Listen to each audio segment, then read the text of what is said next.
Economic calculation channel में सभी विद्यार्थियों का प्रोफेसर AC मित्तल अभिनंदन करते हैं। आज हमारा नया विषय मांग की लोच है, इलास्टिसिटी ऑफ डिमांड।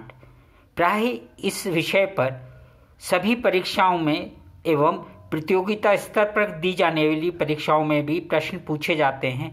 अतः हम विद्यार्थी को यहाँ एक विस्तृत चर्चा प्रस्तुत कर रहे हैं। चर्चा प्रारंभ करने से पहले सभी विद्यार्थियों से अनुरोध है कि वे चैनल को लाइक करें, सब्सक्राइब करें, सब्सक्रिप्शन के बटन को अवश्य दबाएं, जिससे वो लाभान्वित हो सकें और भविष्य की नई वीडियो आप लोगों के सामने प्रस्तुत की जा सके। अब हमारा प्रश्न शुरू होता है कि इलास्टिसिटी ऑफ डिमांड। तो यहाँ हमें इलास्टिसिटी ऑफ डिमांड के लिए एक शब्द लोच का अर्थ जानना पड़ेगा। लोच का मतलब आपने अधिकतर देखा होगा, जैसे आप एक रबड़ बैंड है उसको आगे पीछे खींचते हैं तो जितना खींचने में ताकत लगाते हैं उतना ही वो प्रतिकूलता से वापस अपने स्थान पे आने का प्रयास करता है। तो यहाँ पर अर्थशास्त्र विषय में लोच का जो सामान्य अर्थ है प्रतिक्रियात्मकता या संवेदनशीलता, रेस्पॉन्सिवनेस या सेंसिटिविटी से होता है। प्राय इस पे भी साधारण रूप से प्रश्न पूछ लिया जाता है। मांग का नियम, जैसे कि आपने पूर्व की वीडियो में चर्चा की थी कि मांग का नियम मांग का कीमत के प्रति प्रवृत्ति का प्रदर्शन करना होता है। मांग का नियम आपको मांग का कीमत के प्रति जो प्रवृत्ति है उसे प्रदर्शित करती है, अर्थात दिशात्मक है। जबकि मांग का नियम, हम ये भी कह सकते हैं कि मांग का नियम एक गुणात्मक कथन है। इसके विपरीत ये बात इंपॉर्टेंट है कि मांग का नियम गुणात्मक कथन है, जबकि मांग की लोच मात्रात्मक संबंध है। प्राय ये भी एक साधारण सा प्रश्न पूछ लिया जाता है। तो हम पुनः कहते हैं कि मांग की लोच मांग का कीमत के प्रति विस्तार का प्रदर्शन है। वही एक जगह है प्रवृत्ति का प्रदर्शन, तो दूसरी जगह है विस्तार का प्रदर्शन। प्रवृत्ति का प्रदर्शन दिशात्मक हो गया, जो मांग के नियम में पता चलता है, और प्रवृत्ति का जो विस्तार है, विस्तार की जो प्रवृत्ति है वह मांग की लोच में संबंधित होती है, मात्रात्मक संबंध होता है। अतः संक्षेप में हम एक बात कह सकते हैं, मांग की लोच से अभिप्राय कीमत परिवर्तन, क्योंकि हम कहते हैं कीमत परिवर्तन क्या है, कारण है के प्रति मांग की संवेदनशीलता से होता है। पुनः मांग की लोच से अभिप्राय कीमत परिवर्तन के प्रति मांग की संवेदनशीलता, यानी कीमत में परिवर्तन होने पर मांग कितना संवेदनशील होती है, या ये कहिए कि कीमत परिवर्तन के फलस्वरूप मांग में क्या परिवर्तन होगा। अगर हम इसकी अभिव्यक्ति करें तो वो साधारण शब्दों में हम मांग की लोच कह सकते हैं। यहाँ अब आगे चर्चा करने से पहले मैं आपसे पुनः कहूँगा कि आप चैनल को सब्सक्राइब करें, लाइक करें, सब्सक्रिप्शन के बटन को दबाएं। अब हम बात शुरू करते हैं पुनः एग्जाम में आने वाली दो महत्वपूर्ण बातों के लिए कि मिसेस जॉन रॉबिन्सन और बोल्डिंग दोनों की परिभाषाओं में थोड़ा सा अभिव्यक्ति का अंतर है, किंतु एक कुशल विद्यार्थी को इस अंतर को अवश्य पता होना चाहिए, जिससे कि वो अपने एग्जामिनेशन में अपने विषय पर अच्छी तरह से अभिव्यक्ति प्रस्तुत कर सके।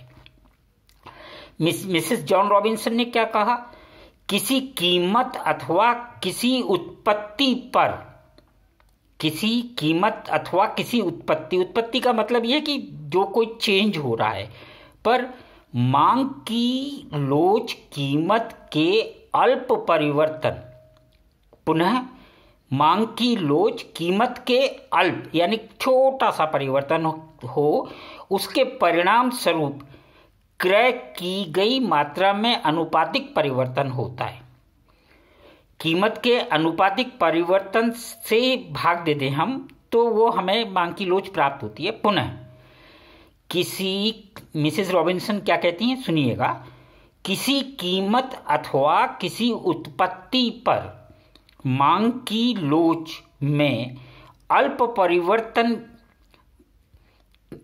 यहां आपको कंफ्यूज होने की जरूरत नहीं है कि किसी कीमत अथवा किसी उत्पत्ति पर मांग की लोच, क्या कीमत के अल्प परिवर्तन के परिणाम स्वरूप क्रय की गई मात्रा में अनुपातिक परिवर्तन को कीमत के अनुपातिक परिवर्तन से भाग देने पर प्राप्त हो जाता है या प्राप्त होती है, वही मांग की लोच है।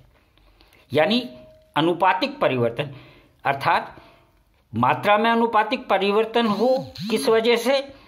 कीमत के अनुपातिक परिवर्तन के फलस्वरूप मांग में कितना अनुपातिक परिवर्तन होता है, अर्थात इनका हम अगर गुणांक निकाल लें तो वो क्या है? मांग की लोच है।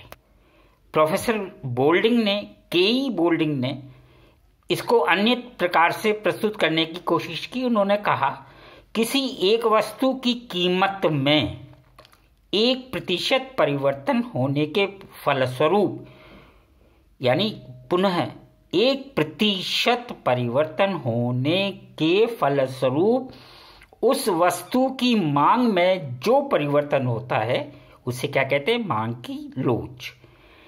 यानी अंतर आपको स्पष्ट है कि रॉबिन्सन क्या कहती हैं? अनुपातिक परिवर्तन की बात करते हैं, और बोल्डिंग का क्या कहना है? 1% परिवर्तन, यानी प्रतिशत में परिवर्तन बताना और अनुपात में परिवर्तन बताना। वस्तुस्थिति दोनों ही अभिव्यक्ति इस एक ही है, पर उसको परिभाषित करने के रूप में अलग अलग से किया गया है, और एग्जामिनेशन में आपको कंफ्यूज करने के लिए ये दे दिया जाता है। इसको हम इस प्रश्न को कंक्लूड कर सकते हैं कि रॉबिन्सन अनुपातिक परिवर्तन की बात करती हैं, जबकि बोल्डिंग प्रतिशत परिवर्तन की बात करते हैं। मैं पुनः विद्यार्थियों से कह रहा हूं कि वह चैनल को सब्सक्राइब करें, लाइक करें और सब्सक्रिप्शन के बटन को दबाएं। अब हम आगे चलते हैं। इलास्टिसिटी ऑफ डिमांड या मांग की लोच की जो मिसेस जॉन रॉबिन्सन और बोल्डिंग दोनों की अभिव्यक्ति को हम सूत्र के रूप में प्रस्तुत कर सकते हैं। मिसेस जॉन रॉबिन्सन की बात को अगर हम एक सूत्रात्मक रूप से कहें, सूत्रीकरण करने की कोशिश करें, तो मांग की लोच क्या है?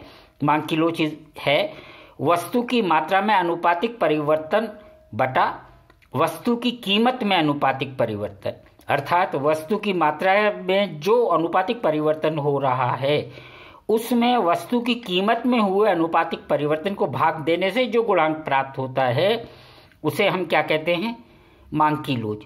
और बोल्डिंग ने भी यही बात कही है, किंतु हम यहाँ क्या लिख देते हैं?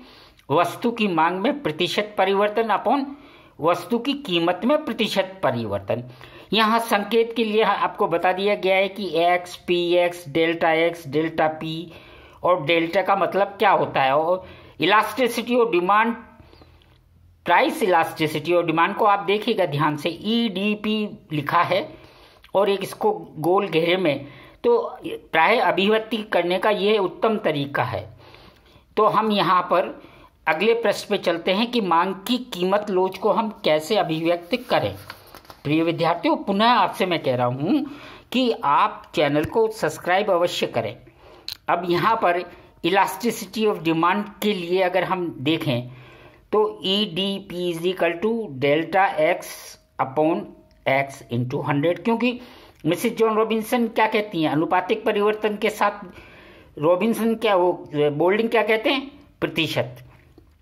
इसलिए हमने मांग में परिवर्तन अपॉन पुरानी मांग बट इंटू 100 बटा पूर्व कीमत में परिवर्तन अपॉन पूर्व की कीमत, और उसमें 100 से गुणा कर दिया।